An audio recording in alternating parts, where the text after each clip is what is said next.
Yeah. This is a very sensitive subject. And a lot of women are going to get pissed off over this. I'm a bad pop. Good pop's clothing. Pin puller martyr brides. You know, the ones that you walk down the aisle and say I do, and then they blow the fuck up. Edit that out. Ballpark hot dog. Plump when you cook them. We're going to be covering some symptoms of how to detect this so you don't have to take that long, short walk down the aisle. Now, I'm not saying a roomy woman isn't fun once in a while. Get all the fun and half the calories because the wave rides you in. Everyone likes to drive an SUV, especially over some rough terrain, but it's bad on gas mileage, you know what I mean. Am I really being mean? Yeah. Not really. So suck it up and kiss my ass. Oh, dude, they're prepping my walkthrough in hell right now. They're just prepping me, I know it. With that being said, let us begin. Yeah, oh, you're fat. Yeah! Don't bite the dick that fucks you, honey. Get a big titty.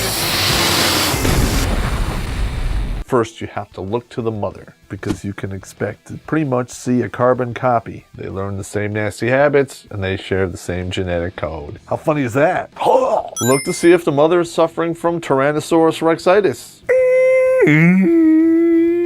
Parasitis, or severe case of road cones or salibagitis. That's so nasty. Fat bitch, barely fit in the trunk. Maybe she had parasitis. Yeah. She's got a turkey neck going on, you know. Starts at the chin, goes down here. Are you keeping a fish in there for a snack for later? If you see hot dogs on the back of the neck, hot dog neck. Both are symptoms of exploding bride-itis. Plump when you cook them. Look for cankles, yankles, or shankles. Michelin man. Well, we all know what cankles are. Shankles are where there is no knee and it's just one big shank of meat. You know who you are. Yankles are no elbow or wrist. It's just one big tube of gelatinous fat. Watching these ladies dance is just hours of entertainment. But word to the wise, don't you dare eat first. Wait, did you hear that? I can hear you getting fatter. That's awesome. All right, listen, if they're packing themselves into a size 8 jeans and they're really a size 12, that's just a precursor to the explosion. You want some special frosting and turn that muffin into a cupcake? Winning! If they've lost like 100 pounds or more, if you're in the shower and you gotta lift up your skin folds and the remote control and some old chicken bones fall out, that's one hell of a flying squirrel suit or Sharpay coat, if you know what I mean. Donate that to a burn victim. I'm just saying. And right behind flying squirrel suit is flappers. Oh. That's where they hold their arm up and the skin hangs down and they flap below. Hold up those wings in a high wind and you're going right to Oz, Dorothy. If they gained a lot of weight and lost a lot of weight, there's going to be stretch marks.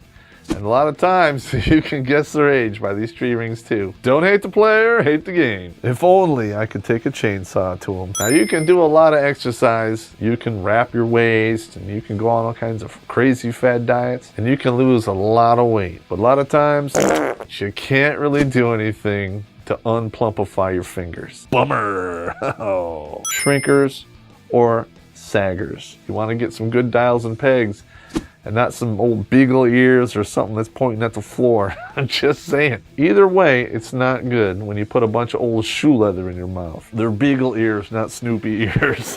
The Snoopy ears is a whole different phenomenon. If they're under 30 and they have some tree rings on the shrinkers, they're going to blow up like a helium balloon. My ex was diabetic and I knew what I was getting into. I'm sorry if you're diabetic and you're offended, but looking back on it, I'm kind of lucky I dodged a bullet on this because diabetics, one, they don't end well, and two, they almost always blow up. Diabetes, yeah, we'll forget. And you know those women that have the big bumper around the slot B, you know, hips and lips kind of chicks? You can get a lot of entertainment out of that, you know? Put an origami boat on it. Ride the wave in, you know what I mean? The nothing thigh gap. You know, you got thunder, you got lightning, and nothing in between. We call that the clam cooker. Because when you break that clam, be prepared for the stink of seafood. Bring an EpiPen. Those are just razor bumps, yeah. Of course they are, understand. Winning, no. Some fungi growing in that. You look to the mother and she tells you, oh, I just never lost my baby weight. Okay, you're 40 some odd years old. It's not baby weight, she's just fat. Maybe you should have sprayed some air freshener when you left some of that Baby weight in the toilet, you nasty cackaholic. She's always on a diet. You go out to eat and she has like 2 peas and a cracker with some ice water. Whipped cream on your pie. Hair pie. Put some on your head. Yeah! She may or may not maintain that discipline once you're walking down the aisle. I'm betting on not. They're taking a bunch of diet pills all the time. They're taking pills to boost their metabolism, to burn fat, process sugar, whatever. They're basically speed. So you know what? Ride the wave while they're hyper. All right. But leave the house when they crash. And I've run into this a few times. The fad dieters. You know, the all-protein diet, grapefruit diet, cabbage diet. It's all fad diets. Sure, they'll lose a lot of weight, but they can't maintain it. I think the word fad says it all. They're temporary and usually stupid. You get the blanket off the hog and you realize in her 20s that there's a lot of cellulite going on. It's gonna go off the hook. Just wait till she's 30 and then 40, and then before you know it, you're gonna run out of time because she'll be warping time though she's so dense. This is heavy. Yeah, it is. Ben's light in time. They get out of high school and they're 120 pounds, and within a year they're 150 some odd pounds. Guess what she's doing? She's broadcasting to the world. I'm gonna get fat as hell. The freshman 15, not a myth, seen it. But the freshman 30, that's a scary story you tell boys around a campfire. The universe works like this. You get a hint, and then you get a warning, and if you ignore those 2 things, then you get the hammer. Take the hint. Bummer.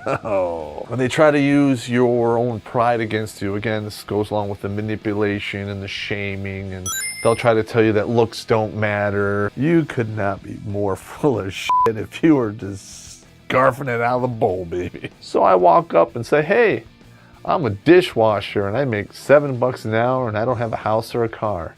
Would you date me? Hell no, you wouldn't.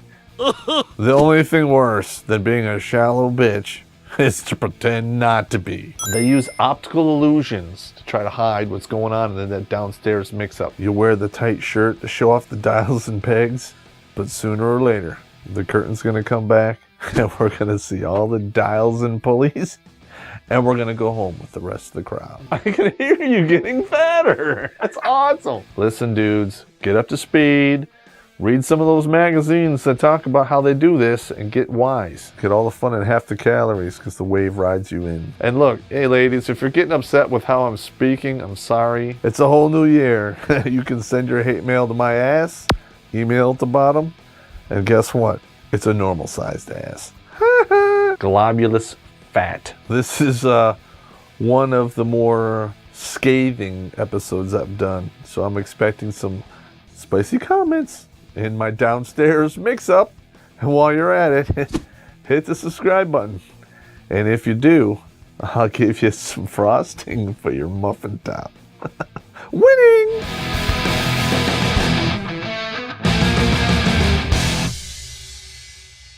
That was a total drunk moment when I came up with that. How big was that baby wrecker that wrecked you? I don't know. You meet yourself going in.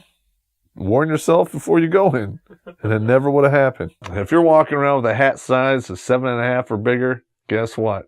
You're a mama wrecker. I have a friend of mine, I won't say his name, but his son, big head. And I called him out. I'm like, dude, your kid's a mama wrecker. And he was kind of upset, but he laughed. I love you, man. I won't say your name, but you know who you are. That one actually came out pretty good.